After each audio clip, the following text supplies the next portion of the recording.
COVID-19 has been a worldwide pandemic that has altered the quality of life for both home and work environments. Turn2 Specialty and other companies are working together to tell the personal stories of how COVID-19 has impacted their lives. This joint initiative is aimed to help people learn from others so we can all go back to work safe and return home to our families safe. Here, we was infected from a former employee and family also. Our former employee, we refer to him as Reverend. He's an ordained minister. He has a congregation of about 350 folks. It was a shock to everyone early on in this virus that we lost him.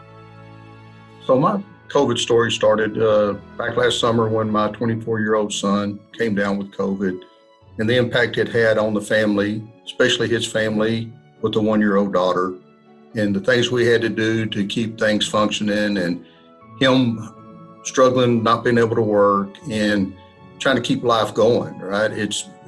You're not used to going by and dropping stuff off at front doors and staying away from your family and worrying about them. As parents, that's a big concern because at the time that age group was not very likely to get it, and he got it. So, it was I was more worried about myself having it and getting it than my kids.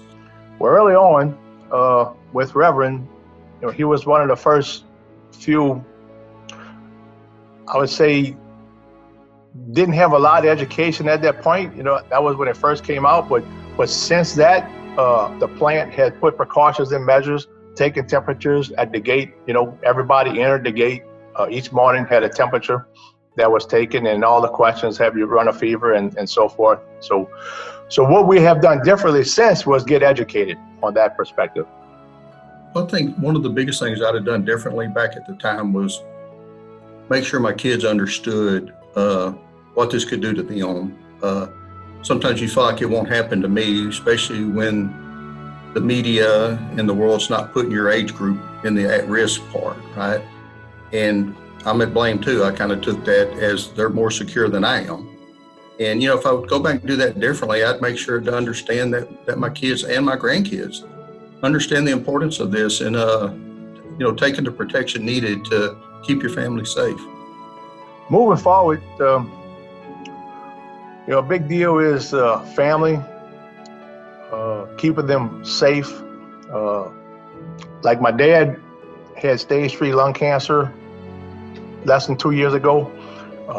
When I'm in the vehicle with him, we wear our mask. We do a lot of fishing.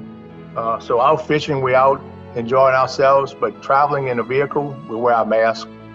So, moving forward, I'm more worried about making sure that me and my wife understand, up where we live in a small community, but the cases are still there, to make sure that we keep us and our family understanding the rules, wearing the mask, staying 6 feet apart, do your part, and help your friends and close other family members do their part, and see if we can help get this thing under control.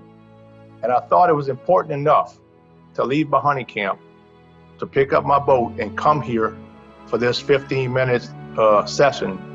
Hopefully it makes a difference and prioritize what's important. And when we're done here, I'll go back to the camp and go back to hunting, and hopefully I've touched someone and saved a life.